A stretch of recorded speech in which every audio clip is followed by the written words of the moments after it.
EMR Setup Encounter Type Master. The encounter type is the foundation of every appointment and encounter. The parameters defined are specific to each practice and determine certain visual cues on your schedule, as well as documentation and workflow defaults once the patient has arrived. It's what I like to refer to as healthy micromanaging when you're creating your encounter types. You don't want to have too few and you don't want to have too many. I mentioned that these are going to define the visual cues on your schedule, and that's going to be based on time increment and the reason for the visit. This also assists with patient routing as well as doctor and clinician workflow by letting you assign templates or procedures that will default based on patient scenario. Now, some examples of encounter types. All of your libraries will come preloaded with at least a new patient and an existing patient. Based on your specialty, you may also have nurse visit. Visits such as OB and GYN if you need to keep those separate from your other medical visits. Pre-op consultation or diagnostic testing if you provide those lines of service. Sick child and well child for pediatrics and even some family practices that want to distinguish those based on the different complaints. Other examples would be procedure or medication administration, injections. This is a popular designation within our pain management libraries, for instance. Then we have drug screening, therapy, perhaps acupuncture, allergy shots, breathing treatments, and any other type of encounter that would be specific to your practice and the patients that you treat. Now, to set your encounter types up, it is typically one of the very first things you should do as a new client, and your implementation manager will get you started on this. It does require administrative access. So you will notice I am logged in here as an administrator. And under our settings configuration menu, we're going to go to our second column from the left, clinic. And about halfway down, we have our option encounter types. And of course, when you select it, you're going to notice all of the ones that do exist. To add a new one, though, we're just going to click our Add New button. And while we're on the encounter type field, you do, of course, have the Add New icon in the upper left so that you can add multiples at the same time without going back to the search screen. And, of course, we have the binocular to search for the other encounter types. Now, the screen that you're looking at here is the encounter type creation. You'll notice the only two fields that are mandatory are the type and the name. All of these other fields you may determine within your local practice to be mandatory, but they are not mandatory to save the encounter type. The type indicator is alphanumeric and it is 2 digits. So you can use any combination of letters, numbers, or one of each, as long as it is unique. The name is whatever you want it to be. I would recommend that it be descriptive of the ailment, the symptom, the scenario, why the patient is coming in. The duration is the time increment that will be blocked in the schedule when you book an appointment for that encounter type. Now, this is the default value, which works in conjunction with your provider work pattern and the appointment scheduling time increments, and of course can be overridden at an individual appointment level if needed. You'll notice our workflow defaults to not applicable, but based on workflows that you have defined, you can choose them here at the encounter type level. Now, as we discuss in our defining user workflow video, you also can assign these workflows at the user level. So defining it here at the encounter type level is going to be the default for any user who doesn't otherwise have a specific workflow defined. So depending on if you are going to define specific workflows amongst the staff members, or if you want everybody to follow the same workflow, will determine whether you leave this as the not applicable default, or if you're going to choose a specific workflow. Now, the E&M also defaults to not applicable, but of course you could define which levels you would like to associate to this encounter type. Now, what is defined here carries over to the encounter table of content under the E&M screen. So when the doctor is ready to do assessment and plan and needs to assign an E&M code, if he chooses to use the E&M validation to see what level he qualifies for, he won't have to search for applicable codes. Both setting up your E&M codes as well as using the E&M validation are covered in separate videos. The checkbox available for appointment from portal If you are using the patient portal and also allowing your patients to request appointments from the portal, then you have to check mark this for that encounter type to be available. Multiple doctor appointment. For those of you who have multiple physicians within the practice, whether they are of different specialties or the same specialties, this also would encompass resource providers.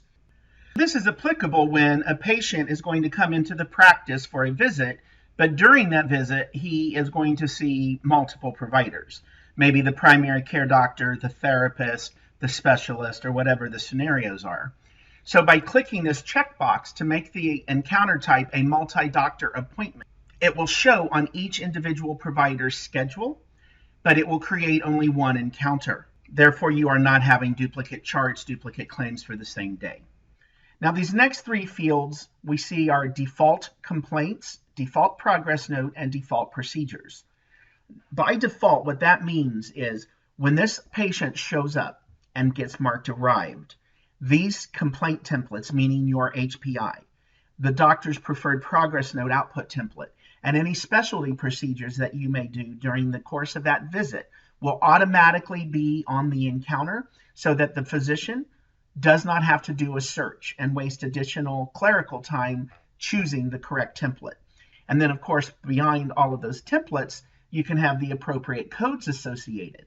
And this is where the workflow convenience comes in and the efficiency in clinical documentation.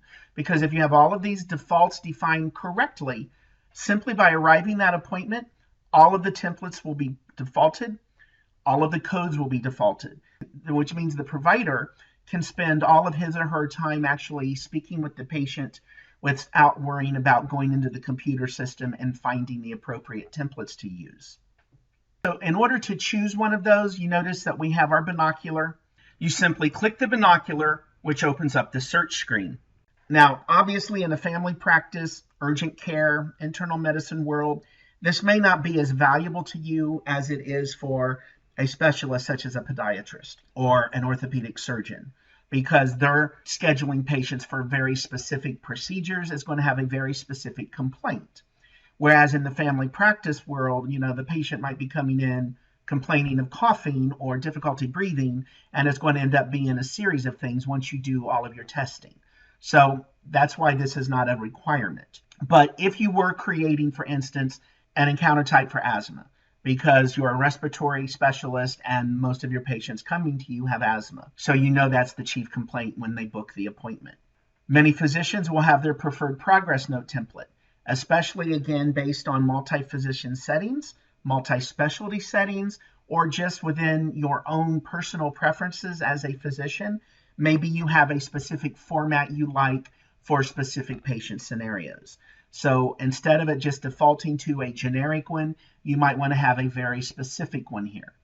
And then for procedures, notice that you can also at this time choose multiple procedures.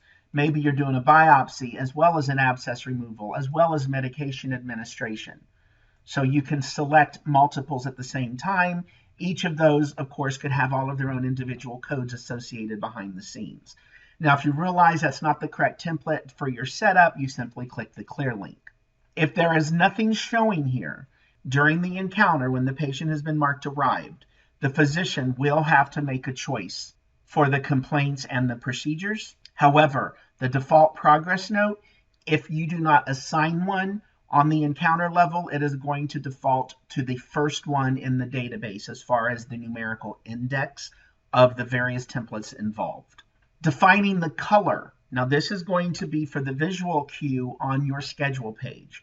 So when the front desk is looking at their schedule and they want to know what's going on, visually you can put in your mind at a single glance what types of patients you're going to be treating that day, and whether or not when you get a phone call for a patient, if you're going to have a time increment available to schedule them on the requested date. As for the Medicare flag, this is only relevant if you are using our practice management billing system. If not, then you will leave this option deselected. But if you are, then in order to distinguish certain encounter types for governmental billing reasons at the HCPCS or CPT code level, you're able to distinguish encounter types as Medicare or non-Medicare. This is covered in greater detail under the practice management videos. Also, with regards to the billing setup, we have our claim type. Now, it defaults to no claim, especially if you do not have our billing system. In your practice, you do not need to define this value. If you are using our billing system, however, you can define what type of claim needs to be generated, such as a CMS 1500, a UB04, and so on. This, of course, is covered in more detail in the practice management side.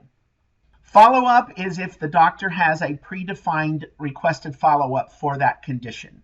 Maybe, for instance, again, in a specialty scenario, every diabetic foot he sees monthly or every 3 months. So he wants that predefined based upon that encounter type so that he doesn't have to do it manually on every single encounter. Type of service will default for office visit. That, again, has relevance to the billing side, so you will not have to change it. SNOMED code is a requirement for meaningful use, specifically with regards to clinical quality measures. Let's say we're looking for a surgery patient, and it's going to be an elective surgery, but there's a clinical quality measure that you're obligated to report on, and you need a SNOMED code for that. Then you're going to go ahead and choose the SNOMED code appropriately so that the clinical quality measures can validate for that encounter. Also associated with the billing piece would be to not bill it when it's a no-show. That is a practice decision as to whether or not you're going to bill patients when they are marked as a no-show on the schedule. However, if you use our billing system and you don't flag it, then once that appointment has been marked as a no-show, a penalty invoice will be created in the billing system. Of course, you want to leave the encounter type as active so that it's useful in the system for booking appointments. If for some reason you would deselect that, that preserves the encounter type for data integrity historically, but prevents you from booking new appointments to it moving forward. And then up here in the upper right, we have our meaningful use designations. Meaningful use, of course, is mandatory for providers now as of 2015 in order to avoid payment penalties. Many measures are based upon whether or not it is an office visit, whether or not it is seen by eligible provider, or a combination of both. And that is why every encounter type must have at least one of these three or the first two defined, so that as applicable, each of those measures will be able to count the encounter correctly. Once you have defined all of your criteria, you simply click the Save button, and now that encounter type is available for use in booking appointments. In addition to helping with patient routing and clinical workflow, and along with defining the nature of the visit, there are various other features throughout the system where the encounter type can be a factor. Now, this is where the healthy micromanaging comes into the picture. When first setting up prognosis, you may not be aware of or even need a lot of the features that are available, but knowing about them may help you as you plan and as you define your encounter types. For instance, in conjunction with the schedule, some things to keep in mind with regards to your provider work pattern. Maybe there are certain times of day or certain days of the week where the provider treats specific types of patients. Maybe there's only time for new patients during the AM hours because they take longer, or maybe procedures are scheduled at certain times of the week based upon availability in the OR, or whatever your scenarios are in your practice. So we have properties that are available when defining the work pattern to bring the encounter type into that workflow as well to help you in making those definitions. Some encounter types may not require a progress note with all of the medical history, but something such as a procedure form, specialty procedures and pain management practices that also perform diagnostic testing such as in-house CAT scans or MRIs. Well, the design of EMR is that a progress note is automatically generated with any encounter. There's a property that allows you to hide the progress note that is system generated based on encounter type so that you only get the specific procedure form that you need. That way your document list is not crowded with a lot of duplicate documentation. Also, with regards to the progress note, some of you that may be multi-specialty practices where you're sharing the same patient, but you like to use the carry forward functionality. You may not want to see the last encounter, which is a specific behavioral option, because the last encounter may have been with the OBGYN doctor or the family care practice, and you're the rheumatologist or the endocrinologist. So you only want to see your last progress note, which may have been 6 months ago, where there's been other visits in between. So again, you can make this carry forward property also encounter type specific. For clinics such as urgent care and walk-in clinics where they don't necessarily use appointments, and you may not even know why the patient is being treated, you can define what encounter type you want to be the default. This would be when you go in to start encounter as opposed to creating an appointment.